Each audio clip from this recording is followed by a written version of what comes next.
Okay, my dear friends, my dear masters, and my dear brothers. ఈరోజు గురుకోణం వివేకాన్ని మన పిరమిడ్ స్పిరిచువల్ సొసైటీస్ మూమెంట్ సృష్టికర్తలైనటువంటి సుభాష్ పత్రిజీ గారి దివ్య ఆశీస్సులతో ఈరోజు కార్యక్రమాన్ని ప్రారంభించుకుంటాము.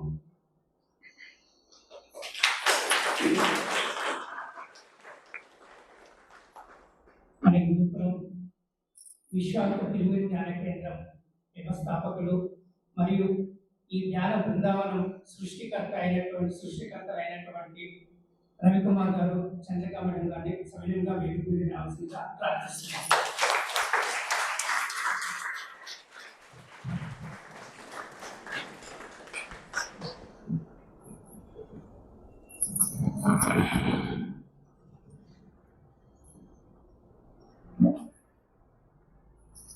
ఈరోజు ఈ యొక్క కార్యక్రమాన్ని జ్యోతి ప్రజ్వలనతో ప్రారంభించవలసిందిగా మన చంద్రికా మేడము, రవి సార్ వారిని ప్రార్థిస్తున్నారు.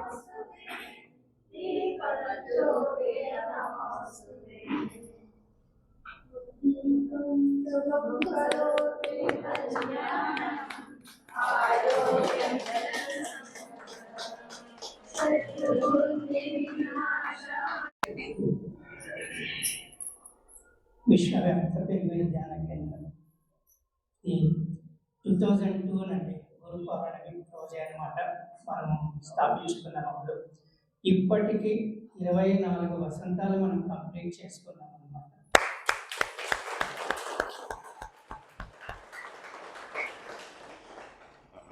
ఈ సెంటర్ స్టార్ట్ అయినప్పుడు నాకు ప్లేస్ దొరికేది కాదనమాట.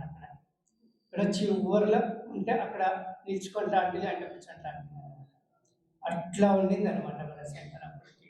అంత ప్లేస్కి ఇది అనమాట. ముందుగానే వచ్చి అందరూ కూర్చొనిస్తా అంటారండి. ఈ 24 వసంతాల్లో మనం మన జ్ఞాన దంపతులైనటువంటి చంద్రికా మేడము, రవి సార్ ద్వారా ఎన్నో నేర్చుకున్నాం అనమాట. దానికి ఒక్కొక్క వారము ఒక్కొక్క స్పీచ్ వచ్చాను. అది ఎంత స్పెషలైజేషన్గా ఉండేదంటే అంత స్పెషల్గా ఉండేది. అటువంటి స్పీచ్ నేను చాలా ధ్యాన కేంద్రానికి పోయినాను. అటువంటి స్పీచ్ ఎక్కడ దొరకలేదు. ఫర్ ఎగ్జాంపుల్ చిన్నది ఒకటి చెప్తాను. నేను ఫస్ట్లో విన్నది ధ్యానంకి ఏమంటాం, ఇంగ్లీష్లో మెడిటేషన్ అంటాం. కానీ సార్ సపరేట్గా చెప్పాను. మెడిటేషన్ అంటే మీ డిటాచ్, అంటే నీ నుంచి నువ్వు వేరు కావడం అనమాట. ఇది ఎక్కడ నేను వినలేదనమాట. నీలోకి నువ్వు ప్రయాణం చేయాలంటే నీ నుంచి నువ్వు వేరక నీవు డిటాచ్, సపరేట్ కావాలా, అప్పుడే ధ్యానం అనేది కుదురుతుంది అనమాట. ఇది ఫస్ట్ వండర్ అనమాట. నేను మెడిటేషన్కి ఇట్లాగా విశదీకరించి చెప్పారనమాట సార్. ఇలాంటివి ఎన్నో అనమాట. ప్రతి వారం ఒక్కొక్క ఇది అనమాట. ఆఫీస్ నుంచి ఎప్పుడెప్పుడు సెంటర్కి పోతాము, కొత్త స్పీచ్ వస్తుందా అట్లా అని వెయిట్ చేస్తూ ఉంటుంది అనమాట. ఎప్పుడు శనివారం వస్తుంది, ఎప్పుడు ఆదివారం వస్తుందా, సార్ స్పీచ్లు వింటాము. ఏదో కొత్తగా వస్తుంది అనమాట. ఇంకోటి ఒక్కసారి ఏమైందంటే, నేను సెంటర్కి ఇంటి నుంచి బయలుదేరుతున్నాను. అప్పుడు అనుకున్నాను అనమాట, ఈరోజు ఈ స్పీచ్ వస్తే బాగుంటుంది. ఏమంటే మనము సామ్రాణి కట్టెలు వెళ్ళేసాం కదా, దశాంగం, దానికి మీనింగ్ కావాలా సార్ దగ్గర అడుగుదామని నేను ఇంటి నుంచి బయలుదేరాను అనమాట. ఇంకా నేను సెంటర్కి పోయినాను. మామూలు ఫస్ట్ అవర్ 1 అవర్ మెడిటేషన్ ఉంటుంది, తర్వాత స్పీచ్ ఉంటుంది. నేను అడిగే లోపల సార్ అదే స్పీచ్ ఇచ్చాను. అంత కరెక్టివిటీ ఉంది. సేమ్ నేను ఏమిటో అనుకున్నా అది అలాగే వచ్చిందనమాట. ఇది నాకు డౌటే లేదనమాట. అట్లా తెలియపోతే అనేది కూడా అట్లా వర్క్ చేసింది అనమాట. చాలా మందికి ఇలా జరిగింది నా అనుభవం. తర్వాత ఎన్నిటికో మీనింగ్. మనము నారాయణుడు అంటారు. ఎక్కడన్నాడు నారాయణుడు? దానికి సార్ ఎంత సింపుల్గా చెప్పారంటే, ఒక ఎట్లా మెడిటేషన్ నరునిలో ఆయనం చేసేటటువంటి వాడే నారాయణుడు, ఇంకెవరు కాదు.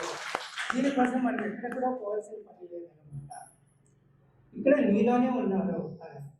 దీనికి ర్యాలీ చేసుకోవాలంటే మనం మంత్రపుష్పాలు ఉంది కదా, అంతర్బహిస్సత సర్వం వ్యాప్య నారాయణ స్థిత, లోపల బయట వ్యాపించి వెళ్ళిపోయినాడు లేదు, స్థితమై ఉన్నాడు. కాబట్టి ఆ నారాయణని పట్టుకో. ఆ నారాయణ పట్టుకోవాలంటే శ్వాస మీద ధ్యాస ఒక్కటే నీకు డేస్, దాన్ని పట్టుకున్నా ఉంటే నీకు నారాయణలు దొరుకుతారు ఈజీగా. ఇదనమాట, ఇట్లా చెప్పారన్నమాట. ఇట్లాంటివి ఎన్నో, ఒకటి కాదు రెండు కాదు, ప్రతి వారం ఒక్కొక్క వారం ఒక్కొక్కటి అనమాట. తర్వాత ఇంకా భగవద్గీత శ్లోకాలకి చెప్పాల్సినటువంటి పని లేదనమాట. ఎన్నో శ్లోకాలు అనమాట. నాకు ఇష్టమైన శ్లోకం ఒకటి చెప్తాను, ఇంతకుముందు కూడా క్లాసులో చెప్పాను. మనకి కష్టాలు ఎందుకు వస్తాయి అంటే మనమే కొన్ని తెచ్చుకుంటున్నాను. ఏమంటే అహంకారం బలం దర్పం అహం ప్రదంత సంసిత మమాత్మా పరదేహేషు ప్రతిష్వంతోప్య స్వీయకాహ. అంటే కృష్ణుడు మన రూపంలో ప్రతి దేహంలోనూ ఉన్నాడు. అలాంటి వాళ్ళు మర్చిపోయి మనం ప్రతి ఒక్కరిని నిందిస్తూ ఉంటారు అన్నమాట. అలా నిందించకూడదని అది చెప్పాడు. ప్రతి శరీరంలో ఉన్నటువంటి వాడు నేనే. ఈ శ్లోకం నాకు కింద ఒకసారి చెప్పాను అనమాట. ఇలాంటి శ్లోకాలు గట్టిగా చెప్పేస్తాను అన్నమాట. తర్వాత ఎవరు కృష్ణుడు అంటే ఆత్మకు ఆత్మ అని చెప్పారు. అహమాత్మ గులాగే సర్వభూరా సహిస్థిత అహం ఆదిత్య మధ్యంచ బుధాలు ఉంటే వచ్చే ఆత్మరూపంలో ఉన్నటువంటి నేనే ప్రతి దేహంలోనే ఉన్నాను. కాబట్టి నాకు నిందించవద్దండి. ప్రతి ఒక్కరిని మనం నిందిస్తున్నాం అన్నమాట. ఎప్పుడైతే నిలిచిపోతుందో మనలో క్రియేట్ చేసుకుంటున్నాం అనమాట. మన కథని అన్నెసెసరీగా, అసందర్భంగా, అనాలోచితంగా క్రియేట్ చేసుకుంటాం. ఇది ఒకటి అనమాట. ఇది నాకు చాలా నా హృదయాన్ని టచ్ చేసిందండి ఈ శ్లోకం మాత్రం. అంత రోజు ఒక్కసారి చెప్తుంది. ఇలాంటివి చాలా జరిగినాయండి మన సెంటర్. ఇప్పుడు మన సార్ వారిని వారి యొక్క ఉపన్యాసాన్ని ఇవ్వాల్సిందిగా కోరుచున్నాను.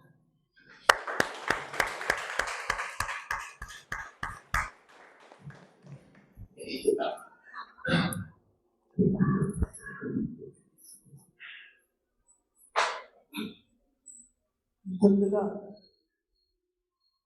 వేదవ్యాస మహర్షి ఆత్మాభివందనాలు.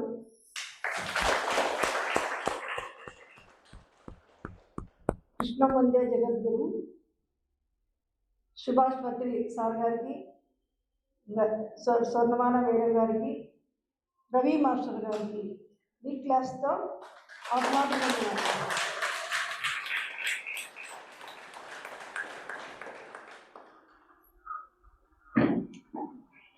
మరి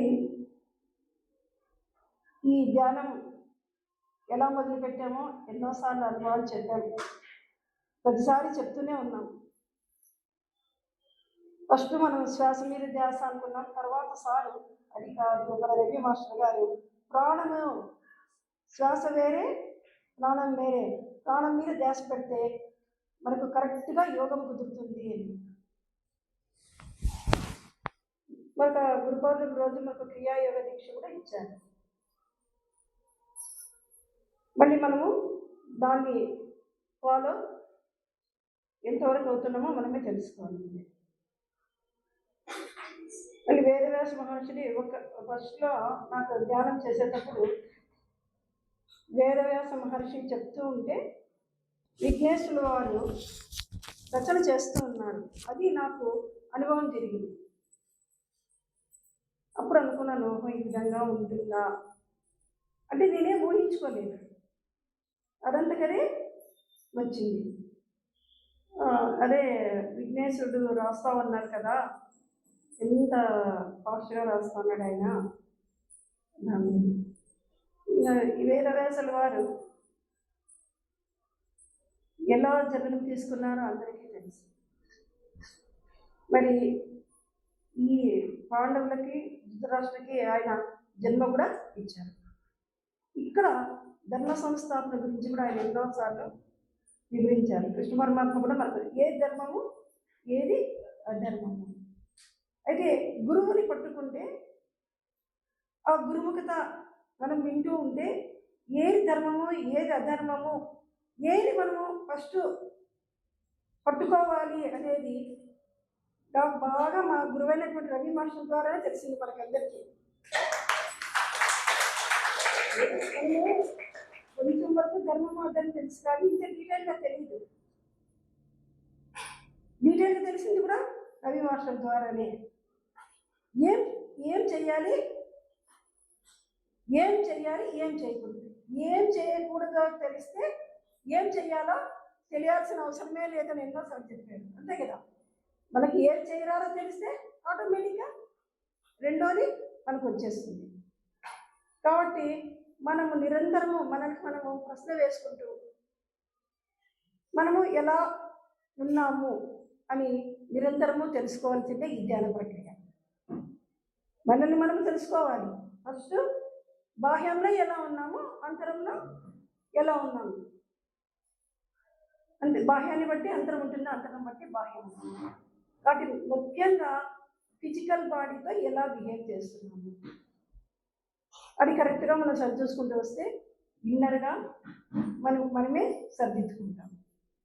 ఇట్లా మనకి ఇన్ని సరిదిద్దుకునే మార్గాలు మన రవి మాస్టర్ ద్వారానే ఎక్కువ నేర్చుకున్నాం. పత్రి సార్ ద్వారా కూడా మేము పత్రి సారు ఎప్పుడు ఏం చేస్తా ఉన్నారో దాన్ని చూస్తూ నేర్చుకున్నాం. సార్ ఎప్పుడు ఇది చెయ్యండి అది చెయ్యండి అని మాకు చెప్పలేదు.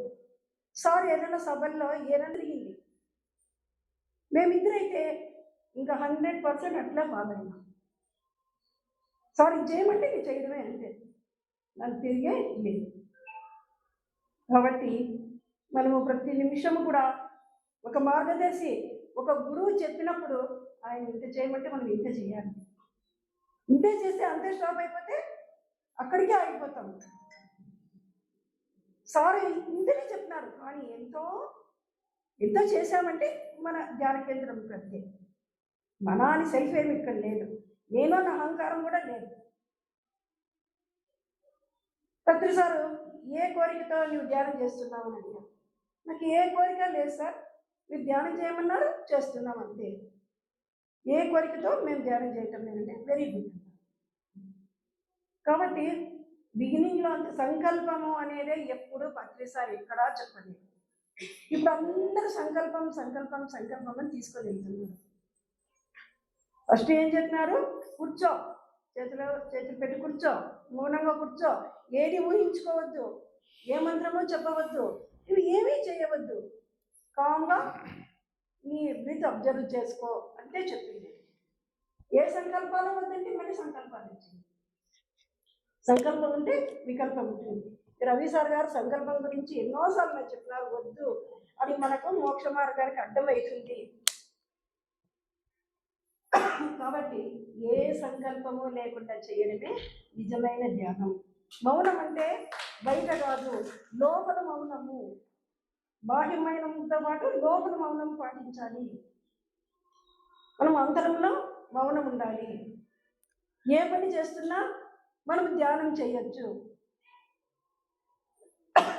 అని కూడా పత్రి సారు బోధించారు, రవి సారు బోధించారు. కాబట్టి ప్రతిరోజు మనము అందరం మౌనము పాటిస్తాము, బాహ్యంలో వీలైనంత మౌనం పాటిద్దాము. వేరే వ్యాసంలాగా అంటే వ్యాసము అంటే పెద్దది అని చెప్పారు కదా చాలాసార్లు, పెద్దది మనం అలాంటి గోల్ రీచ్ కావాలి. మన గోల్, హైయెస్ట్ గోల్ ఏది, చావులేని చదువు చదవాలి కదా. చావులేని చదువు కోసమే మనం ఇక్కడికి వచ్చింది కదా. దీనికి వచ్చామా వేరే దానికి వచ్చామా? మన ఎయిమ్ ఏమి, చావులేని చదువు, దానికోసమే మనం ఇక్కడికి వచ్చాము. ఆ చావులేని చదువులు చదవడానికి ఇక్కడికి వచ్చాము, అదే చదువుతాము, అలాగే ఉన్నాము. మళ్ళీ బర్త్డే వద్దు ఇంకా మనకు, అంతే కదా. మళ్ళీ బర్త్డే జరుపుకోవాలా, పుట్టి అవసరం లేదు కదా. మన సంకల్పం అంటే ఇది ఒకటి అంతే. ఇది కూడా యాక్చువల్గా ఈ సంకల్పం కూడా పెట్టొద్దు అన్నారు. నువ్వు ఏమీ కోరుకోవద్దు, మళ్ళీ చావు రారాదు అని కూడా కోరుకోవడం కూడా ఒక సంకల్పమే అవుతుందని చెప్పారు. కాబట్టి మేము వేమన గారు సింపుల్గా చావులేని చదువు చదవాలి అన్నారు. మనము ఈ చావులేని చదువు చదువుదాము, నిరంతరము చావులేని చదివే చదువుదాము. ఓకేనండి, నాకు ఈ అవకాశం ఇచ్చిన అందరికీ ధన్యవాదాలు. ఇంకా ఈ సమస్త లోకంలో ఉన్న సమస్త సద్గురువులకి పాదాలు